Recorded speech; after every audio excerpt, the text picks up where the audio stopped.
Let's lose our mind and talk about Saltburn.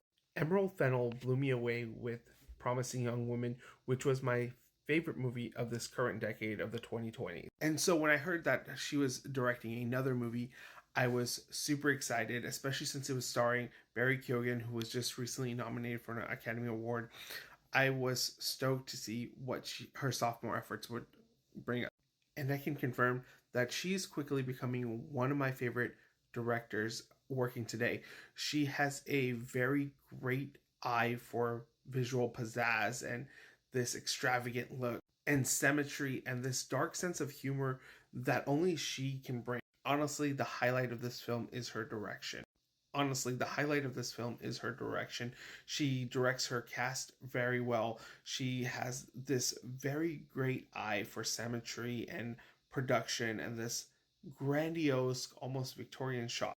There are moments in this movie that are shocking, but deceptively funny in like a very dark, twisted way.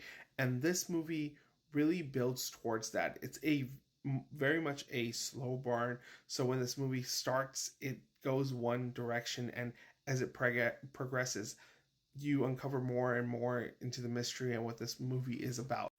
It's very erotic and sometimes disturbing, but there are moments that are wickedly funny. Um, some very interesting moments, but you're always at the edge of your seat. And that's what I really appreciate about this movie is that you are invested with these characters and the charisma that they all bring to the forefront. And you're just wondering what's going to happen next. What is the end game? What is this movie all about? But that ultimately brings me to my biggest criticism of the film, which is its screenplay.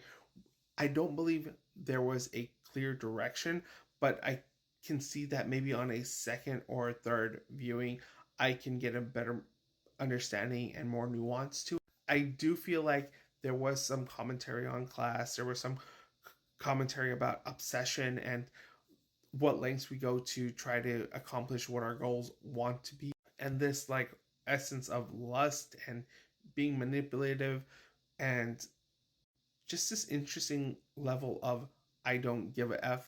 But again, I do believe that the writing is probably the weakest portion of this film. But that does not take away from what Emerald Fennell brings to the screen. The performances from Barry Keoghan is probably his best performance to date, and that's saying a lot for a up and coming actor who has given us really good performances up until now. The other big standout is Jacob Elordi.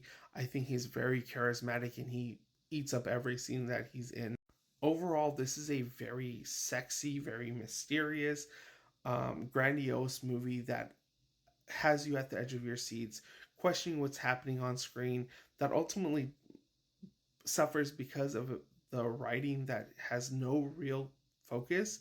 But this movie is really brought to life by the wonderful performances, the mystery, the production design, and the overall direction of Emerald Fennels.